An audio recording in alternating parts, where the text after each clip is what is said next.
Introduction. Welcome to this Tuva activity. First, select About at the bottom of the display to review information about the dataset. Notice that the dataset gives long-term average temperatures and precipitation for each month for several different cities.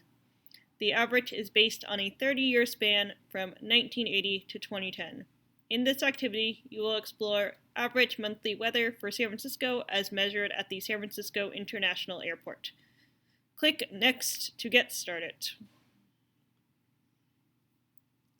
Read your About title card. Click off the window to close it. Click Next to get started. To look at only San Francisco International Airport, you first need to filter out the data for all the other locations. Select the pencil icon next to Location. Location. Pencil icon. Click. At the top of the filter category list, uncheck the top box to clear all the checks. Clear. Recheck the box for San Francisco International Airport. San Francisco International Airport. Check. Close the attribute setting by clicking the X in the upper right corner. X upper right corner. Now only the data for San Francisco International Airport will show.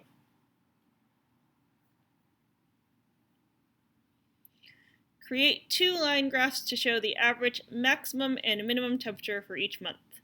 Drag and drop month to the x-axis. Month. Drag and drop to the x-axis. Drag and drop mean temperature to the y-axis. Mean high temperature. Drag and drop to the y-axis.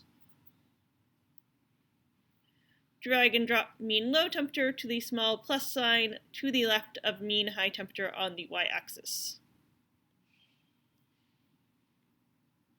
Mean low temperature, drag and drop, aim for the small plus. From the toolbar, select Line, Line Graph by Category. Line, Line Graph by Category.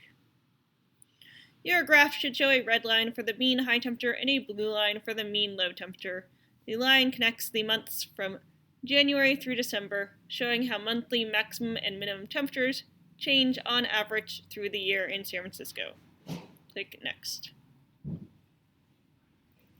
Which month has the warmest temperature in San Francisco? Type your answer here.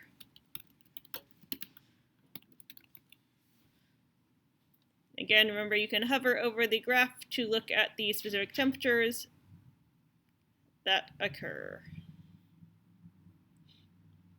Answer both questions. Click Next to continue. Remember that a month in a given year will not necessarily be the same as the long-term average. In Part 1, you graphed the daily temperature for October of 2016. Here is a copy of the graph of daily temperature in October from Part 1. You may zoom in by clicking the magnifying glass. Again, you have some more questions here. Please type your answer in the box. And then click Next to continue. One last question. Again, type your answer in the box. And then click Next, and click Finish when you are done to turn in your work.